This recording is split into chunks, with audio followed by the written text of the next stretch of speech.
ದೇವರು ಬರೆದ ಕಥೆಯಲ್ಲಿ ತಾಯಿಯ ಪ್ರೀತಿಯೇ ಮೊದಲಿ.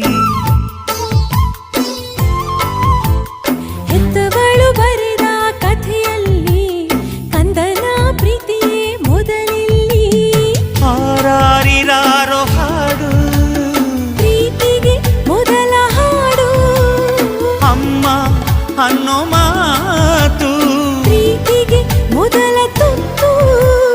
ದೇವರು ಬರೆದ ಕಥೆಯಲ್ಲಿ ತಾಯಿಯ ಪ್ರೀತಿಯೇ ಮೊದಲಿಲ್ಲಿ.